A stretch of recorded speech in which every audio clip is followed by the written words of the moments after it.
If you've ever been to Albertsons, you've probably seen their cake section. They have a cookie dough cake that I absolutely love, so I'm going to try to make a copycat cookie dough cake today.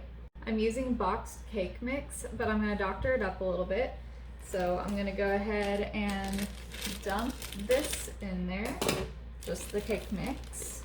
Now I'm going to add 1 1/4 cup of milk. It calls for water, but I'm going to use milk. The box mix calls for 3 eggs, and normally that means I would use 4 eggs, but I had 1 egg that I knew would be a double yolk, so I'm adding 3 eggs, which turned out to be sort of 4. Now I'm going to add 1 stick of melted butter instead of adding half a cup of vegetable oil.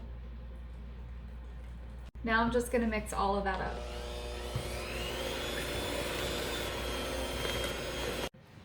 It should look like this when you're done. And now I'm just going to scoop that batter into these greased miniature bread pans.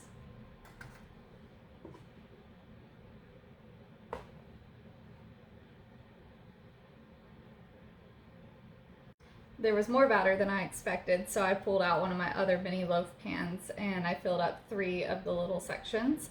And I've preheated the oven to 350. I'm going to pop these in for 15 to 20 minutes and we'll check them. We'll check them probably about 18 minutes and see if 20 minutes is good. I pulled them out of the oven a few minutes ago. You just need to let them cool off a little bit so you can dump them over. They do look a little overfilled. That is just fine because we're going to cut off the top and cut little layers. So you're just going to dump them out. And then once you get them all out, you're going to put them on cooling racks and let them cool down until they're completely cool, because you don't want to put the cookie dough filling or the ganache icing on until they're cooled or they will melt out. Okay, so they've cooled off enough to where I can cut the tops off so we can make them more even. And it doesn't have to be perfect, it'll be fine. So I just cut the top off. And then I'm going to cut this part in half because we're going to make little layers.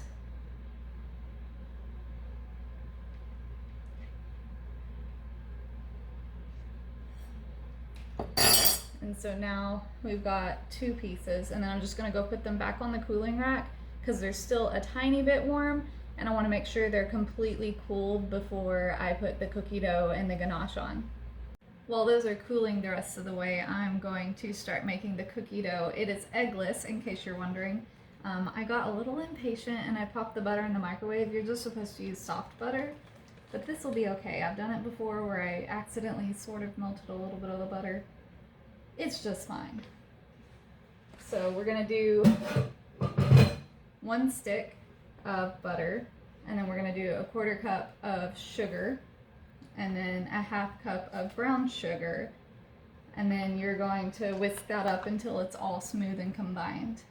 Okay, now we're going to use 2 tablespoons of milk, and I'm using almond milk. It really doesn't matter, it doesn't change the taste in my opinion.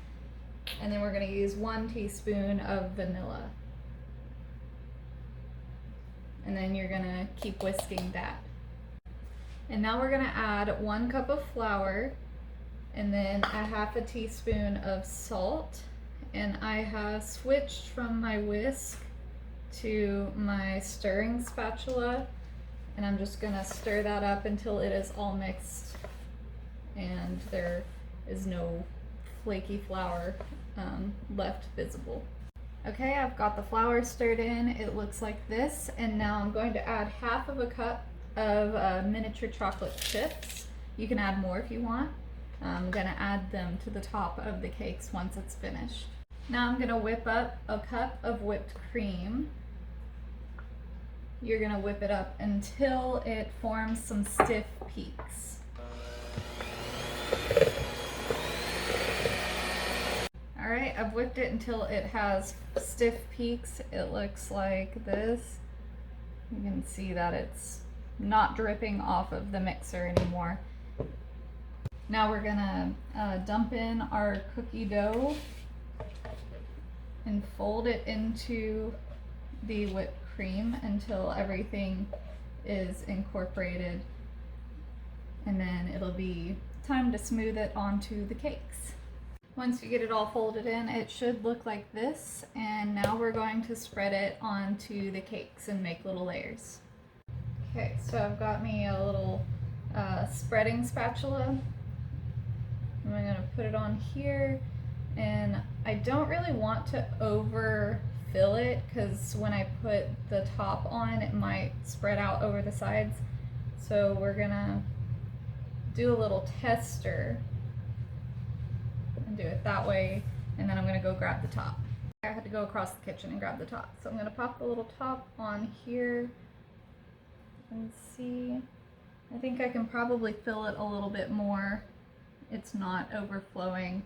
So I'm gonna see if I can take the top off without destroying it, which it doesn't look like I can. So we're just gonna have that one that is a little less filled. So we're gonna fill the rest of them a little bit more so we can have more cookie dough in the middle. Okay, we'll try this guy.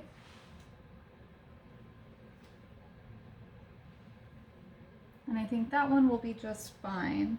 So we're gonna do it to the rest of these.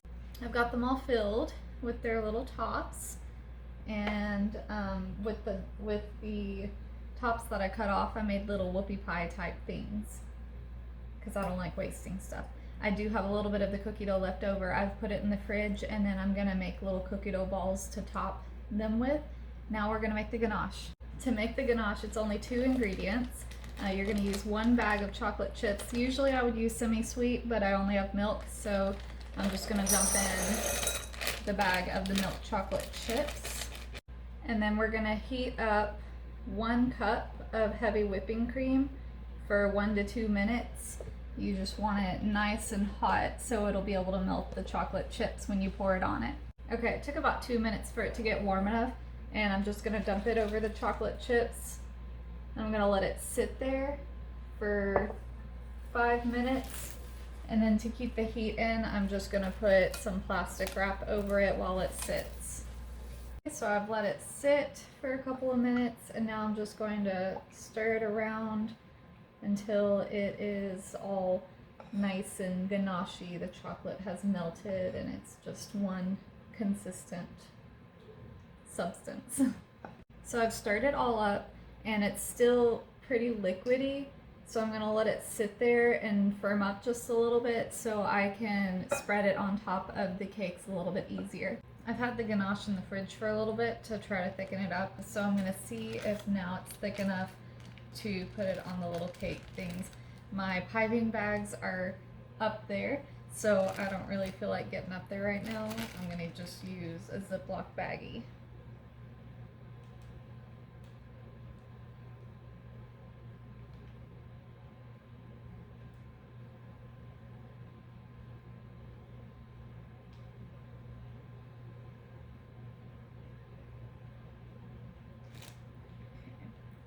That seems like it's gonna work. So now I'm a little smoother. Then I'm just gonna drag across to smooth it out. And I'm gonna do that to all of these cakes. I've covered them all in ganache, and I have frozen some of the cookie dough.